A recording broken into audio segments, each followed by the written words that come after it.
A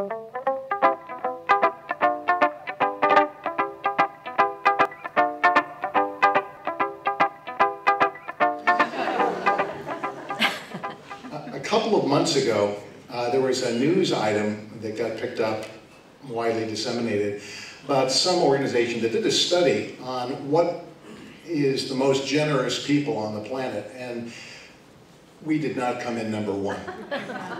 And I was most amazed to see there was this very unhappy argument on the NPR version of the story where somebody really insisted that we are the most generous people and could not give that honor to anyone else.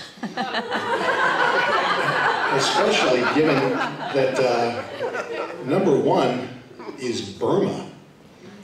It sounds very peculiar, except when you understand that it's primarily a Buddhist country, and there's this deep-seated tradition and practice of generosity.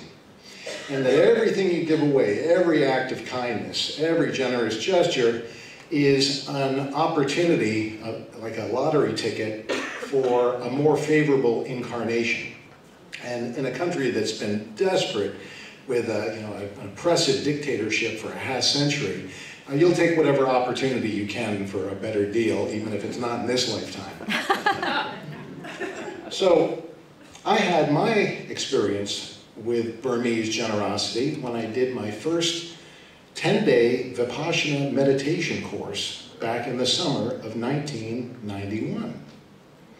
And I was reminded that I had just finished my first year in divinity school, and I had a job, my first job as a professional minister in a boarding school that started in the fall, and my relationship had just ended. She had a dog that really didn't like me. And I said to her, I can't continue to be attacked in bed by your dog.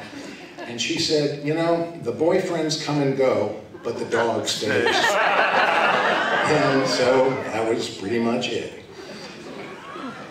My #1 goal that summer was to find a replacement, because I'm going to be stuck in this boarding school in New Hampshire, and there would be precious few opportunities to meet anybody. So this was my top priority. I was in a greasy spoon in Portland, Maine, and I was plying my charms on the waitress, who told me that she had just been off on this meditation retreat, and I should try it. And I said, well, that's terrific, except I've looked into these sorts of things, and they typically were very expensive. I mean, a 10-day retreat's like several $1,000s, and being just a poor graduate student, this is not something I could afford. And she said, well, excuse me, but you may have noticed that I'm like waiting your table. So the deal is it's free. It is a free 10-day retreat, room and board provided. You just have to show up. And they'll teach you how to meditate. How could I refuse? So she gave me the contact information and her phone number and said, why don't you call me when you get through with this thing? Now, this was pre-internet, so it wasn't easy to research this thing. And so I called up a classmate of mine from div school who was very much into Buddhist things, and I asked him, so, what do I need to know about this thing? And he said, for you, better not to know. And he did comment, though, he says, but you do seem to have a real knack for picking the most extreme and unusual experiences. And I probably should have asked, but I followed his advice and just, okay, I'm going to go into this cold. The retreat center was in western Massachusetts. It was summertime. It was just, beautiful summer, warm weather, not too warm, being New England. And I got out there, and the place was swarming with people. I had no understanding of who and what these people were, but the founder of this Vipassana tradition, a guy by the name of S.N. Goenka, who is from Burma, was actually in the country and was going to teach this course himself. And I didn't realize that was a big deal, so people from all over North America had gathered for this. And it was essentially a tent village that my accommodations, though free, were not luxurious. I was in a lean-to in a bunk bed. I got the bottom bunk. And, again, I'm just game to go along. Let's see where this will go. And the first night, the introduction, they laid out, they told me what I needed to know, that basically this was going to be a very serious experience. And you know, you can leave now if you want. There's no shame to walk out of this thing. But be prepared for something that's pretty extreme. And that it would be a silent retreat. That one of the vows are not to tell lies, and the only way to really be sure that you don't tell lies is not talk at all. And there would be no communication. So you'll pretty much be looking at the ground, and you don't even want nonverbal communication. You want to create the experience of essentially being alone, separate from all distraction. All right, the other thing is that two other key factors is that you need to keep to the timetable, which they kind of sketched over. I should have read the directions on that because it was from 4 a.m. in the morning till 9 at night. And that if you start, you need to finish. It's free, but here, these are really minor conditions when you think about it. And I thought, how tough can it be? You know, Goenka seemed like a pretty genial character. He's this middle-aged, plump fellow. This isn't some austere thing, really. So I took the vows, and the morning gong shattered my soul at 4 in the morning. And I quickly discovered that going into something like this cold is no mean feat. The meditation itself was pretty simple. It started out with just focusing on your breath. You know, you have eyes closed, mouth shut, and you just feel the touch of your breath on the top of your lip and see how long you can keep that focus. And without suffering that to you now, I mean, if you can hold 30 seconds, much less a minute, as a typical Westerner, it's extraordinary. So it's a very simple practice. Eyes closed, cross-legged, no particular posture, you're just sitting upright. So the day starts, and one of the things I discovered most immediately is that my legs are in agony, and my back is racked with pain. Every hour, there were hour-long sessions, again running from 4 in the morning till 9 at night with breaks. And this was just desperate pain.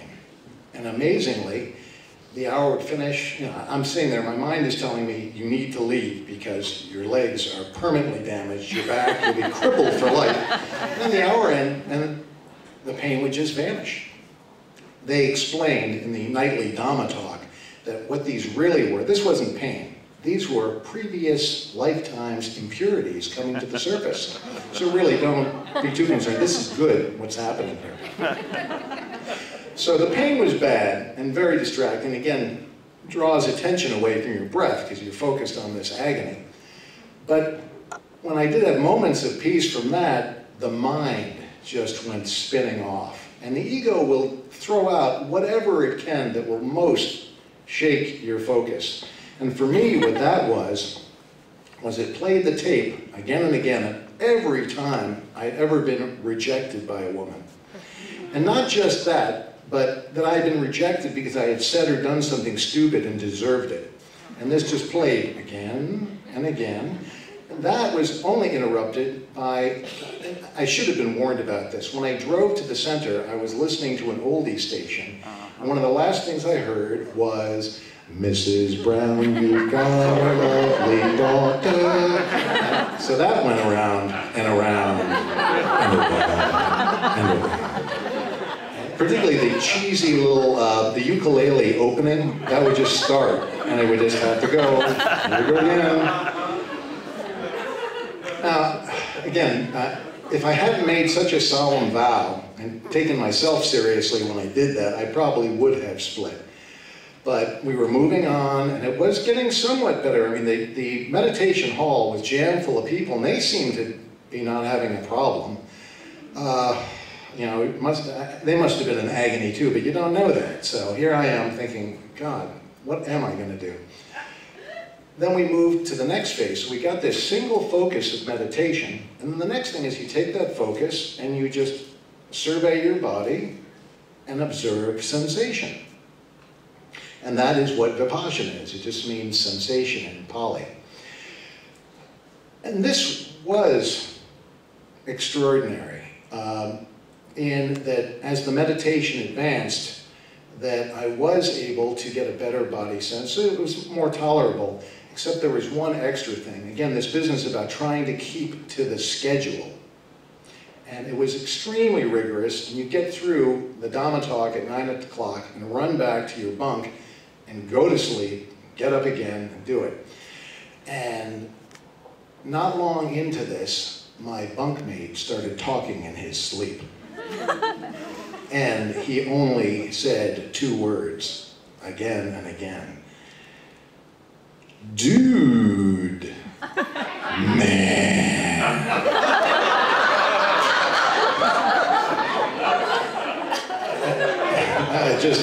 I couldn't communicate with him. I couldn't bang on the thing, like, wake up, shut up.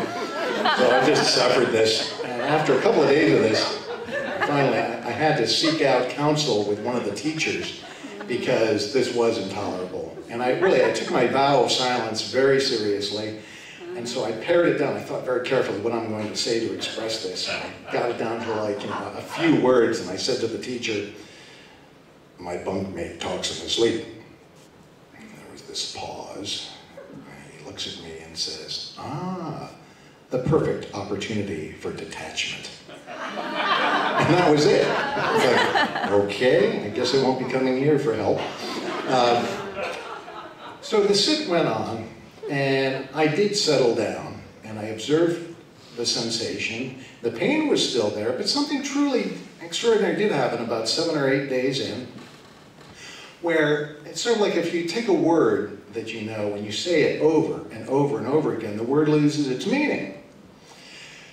And the pain was like that. I would observe the pain in my back and my legs, and looking at it, it was so obvious that the pain was just the label that I reflexively attached to these sensations. But once you get under that interpretation, it's just sensation.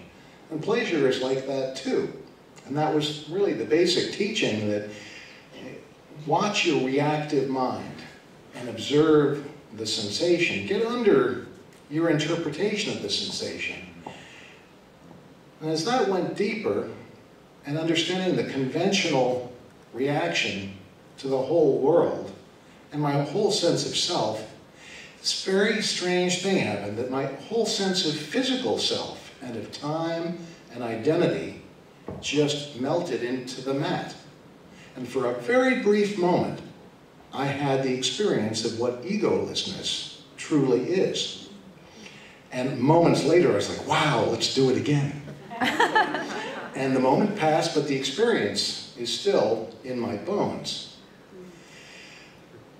The meditation ended, the course ended, and it just, that moment has been anchored in me for the 21 odd years since. And as someone told me, he said, that someone should do a 10-day meditation like this. That is not surprising. That someone would go back and do it again, now that is truly peculiar.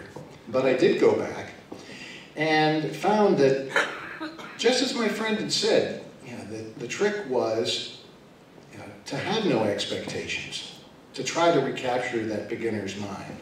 And it's been a very slow process, and I'm very frustrated with it. My teachers say, well, did anybody tell you this is a process that takes lifetimes, so you can't really be in a hurry. And so it's been this long, slow transformation. And for me, the generosity, again, the Buddhists give, so it seems like it's an exchange. It's not just freely given. They give it to get a better incarnation. But the hallmark for me is that the giving inspired my giving, that the practice really didn't take off for me until I went back and I started volunteering, doing the meals and the pots and the pans and getting fully engaged with that. So the true generosity, the true giveaway, is when it inspires that. And that was authentic to me. And going back, I did have a date with the girl. She blew me off. And the beauty of the practice is that I didn't take it personally.